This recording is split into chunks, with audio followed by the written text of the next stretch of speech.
UP के सुल्तानपुर जिले में मंगेश यादव के एनकाउंटर को लेकर बहुजन समाज पार्टी की प्रमुख मायावती ने अपनी प्रतिक्रिया दी है। बता दें कि मायावती ने इस घटना पर गंभीर चिंता व्यक्त की है और इसके संदर्भ में कई सवाल भी उठाए। मायावती ने कहा कि यूपी के सुल्तानपुर जिले में एनकाउंटर की घटना के बाद से बीजेपी और सपा में कानून व्यवस्था को लेकर आरोप प्रत्यारोप लगाए जा रहे हैं।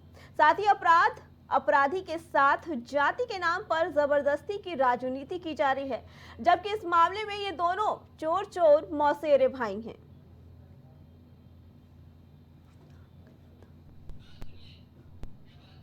इसी पे आगे जानकारी देने के लिए हमारे सहयोगी शहबाज जुड़ चुके हैं। शहबाज, मायावती का ट्वीट आया है, उन्होंने तो सीधे तौर पर सपा और भाजपा को चोर मौसेरे भाई कह दिया है। क्या मतलब है इनके इस ट्वीट का? देखिए, बिल्कुल मायावती का एक ट्वीट आया है और ट्वीट पर उन्होंने सीधे साफ तौर पर एनकाउंटर को लेकर जो है वो एक बयान जारी किया और ट्वीट के माध्यम से समाजवादी पार्टी और बीजेपी दोनों को ही आड़े हाथों लिया है और उन्होंने बोला है कि चोर जो है वो मौसेरे भाई हैं, यानी कि जनता को इन दोनों के ही चंगुल में नहीं फंसना चाहिए, ऐसा मायावती ने ट्वीट किया है। इस पूरे एनकाउंटर को जो यूपी में सुल्तानपुर में जो एनकाउंटर हुआ था आरोपी मंगेश यादव का, उसको लेकर जो है सियासत का दौर जो है वो जारी है और इस पर भारी सियासत चल रही है। जिस दिन एनकाउंटर 5 तारीख को हुआ था उसके बाद से ही सपा मुखिया अखिलेश यादव ने जो है ट्वीट करके भारतीय जनता पार्टी पर निशाना साधा था कि विशेष समुदाय और जाति को देखकर एनकाउंटर करती है। उसके बाद से ही बीजेपी की तरफ के बड़े स्तर के जो नेता हैं उनके बयान आना शुरू हो गए थे। खुद सीएम योगी आदित्यनाथ ने मोर्चा संभाल लिया था, लगातार हमले पे हमले वो करते चले आ रहे थे। हर रैली में वो अखिलेश यादव पर कहीं ना कहीं निशाना साधते हुए नजर आ रहे थे और इधर से भी समाजवादी पार्टी के बड़े नेता शिवपाल यादव समेत और तमाम बड़े नेता जो हैं वो बीजेपी के बयानों पर अपनी प्रतिक्रिया जाहिर कर रहे थे, यानी कि बीजेपी बनाम समाजवादी पार्टी इस एनकाउंटर पर पूरा चल रहा था। लेकिन इन दोनों की जो जंग है इसमें अब मायावती ने आज एक्स पर ट्वीट करते हुए बोला है कि समाजवादी पार्टी और भारतीय जनता पार्टी दोनों एक ही सिक्के के दो पहलू हैं, यानी कि जनता को इनसे बच के रहना चाहिए। जी शहबाज, लेकिन मायावती को अब सपा मुखिया से, अखिलेश यादव से या सपा से अब क्या नाराजगी? कुछ दिन पहले तो दोनों ही एक दूसरे का साथ दे रहे थे, एक दूसरे की तारीफों के पुल बांध रहे थे, बुआ और भतीजे की जोड़ी कहलाई जाती। फिर ऐसा क्या हुआ कि अब मायावती सपा को भाजपा की तरफ तौल रही हैं? देखिए, जब दोनों का चुनाव के दौरान जब गठबंधन हुआ था समाजवादी पार्टी और बहुजन समाज पार्टी का, और पार्टी के गठबंधन ने दोनों मिलकर साथ चुनाव लड़ा था। उसके बाद जब नतीजे आए थे तो बहुजन समाज पार्टी की हालत ठीक थी, वो 0 से 10 पे पहुंच गई थी, लेकिन समाजवादी पार्टी के जो सीट थी वो उम्मीद के मुताबिक नहीं आई थी और ये गठबंधन चुनाव के ठीक बाद ही टूट चुका था। मायावती ने आरोप लगाया था कि जो इनका वोट बैंक है समाजवादी पार्टी का वो कन्वर्ट नहीं हुआ।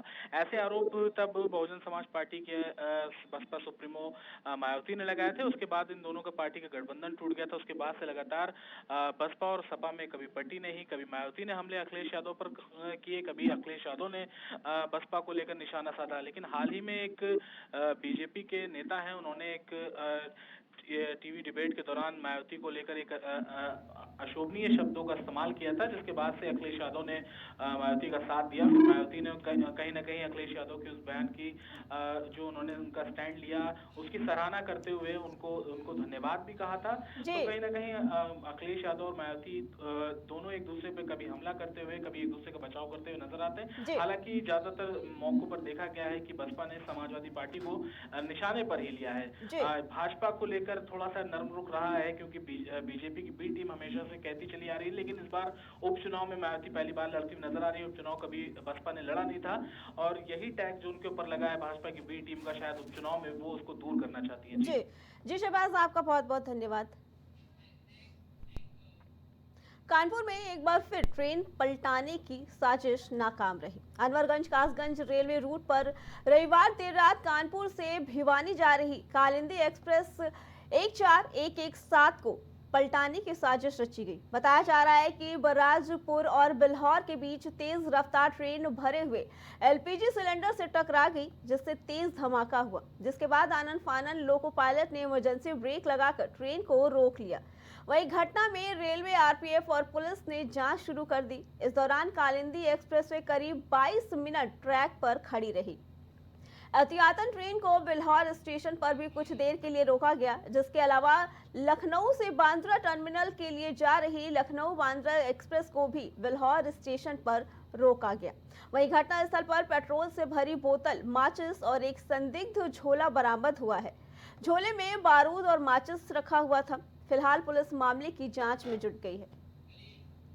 इसी पे आगे जानकारी देने के लिए हमारे संवाददाता कलीम हमारे साथ जुड़ चुके हैं।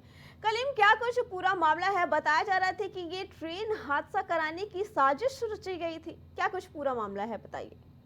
देखिए अर्चना जी, जिस तरीके से ये दूसरी घटना सामने आई, क्योंकि जिस तरीके से बात की जाए 17 अगस्त को पहली घटना सामने आई थी, जिसमें रेल को जो है पलटाने का प्रयास किया गया था, क्योंकि वहां पर जो पटरी के अवशेष मिले थे। लेकिन अगर बीती रात की बात की जाए तो वहां पर जिस तरीके से एकाएक रेलवे ट्रैक पर सिलेंडर रखा गया था और नया सिलेंडर था और उसकी सील भी पूरी तरीके से टूटी हुई थी। जिस दौरान वहां पर जो हादसा हुआ है, उस हादसे के दौरान अगर लोको पायलट की बात की जाए, उसकी सक्रियता से ये बड़ा हादसा टल गया। फिलहाल जिस तरीके से जो घटना हुई है, उस घटना को लेकर के पूरी तरीके से जांच की जा रही है। देर रात को जीआरपी और आरपीएफ इस मामले को लेकर के जांच कर रही थी, लेकिन जैसे ही इस मामले में मुकदमा दर्ज हुआ है, तो मुकदमा दर्ज होने के बाद 6 टीमें इसमें लगाई गई जो पूरी तरीके से इसकी तफ्तीश कर रही है। फिर चाहे बात की जाए एटीएस की या फिर एसटीएफ की या फिर आईबी की, ये सभी इस मामले में पूरी तरीके से जांच कर रही है। और फॉरेंसिक की अगर बात की जाए या फिर स्क्वाड की बात की जाए, ये भी इस मामले में अपना सैंपल लेकर के पूरी तरीके से जांच पड़ताल में जुटी हुई है। इस दौरान अगर 6 टीमों की बात की जाए, वो अलग अलग डायरेक्शन में पूरी जांच करने के साथ लोगों को हिरासत में लेकर पूछताछ भी कर रही है,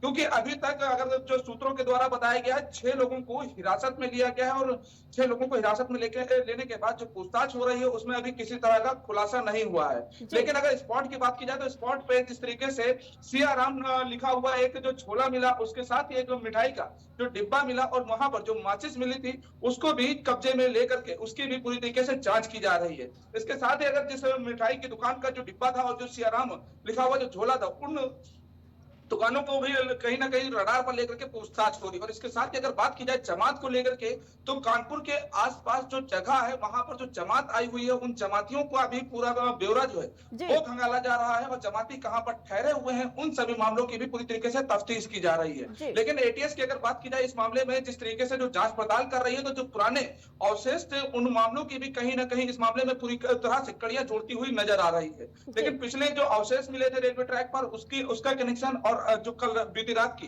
जो घटना हुई है, उसका कनेक्शन दोनों ही कहीं ना कहीं जो आतंकी साजिश की ओर जो इशारा किया जा रहा है, उस मामले को लेकर के एटीएस जो है दावा कर रही है। और एटीएस का साफ कहना है कि इस मामले में जो भी तथ्य सामने आएंगे, उसके आधार पर जांच भी की जाएगी। आईजी की बात की जाए, जो नीलाब्जा चौधरी मौके पर पहुंचे थे, उनकी निगरानी में पूरी जो वहां पर जांच पड़ताल चल रही थी, उस दौरान जो अवशेष कब्जे में लिए गए हैं, उसको लेकर के भी कहीं ना कहीं ये जरूर कहा जा रहा है कि जो आतंकी साजिश को लेकर के ये पूरी घटना की जा रही है, उसको लेकर के कहीं ना कहीं जो एक बड़ा साजिश है वो नाकाम हुई है। और नाकाम होने के बाद अब इस पर पूरी तरीके से निगरानी साफ है और जमातियों का जो ब्यौरा है, उसको लेकर के भी कई जगहों पर छापेमारी भी चल रही है। जी करीब इस खबर पे जानकारी देने के लिए आपका बहुत बहुत धन्यवाद।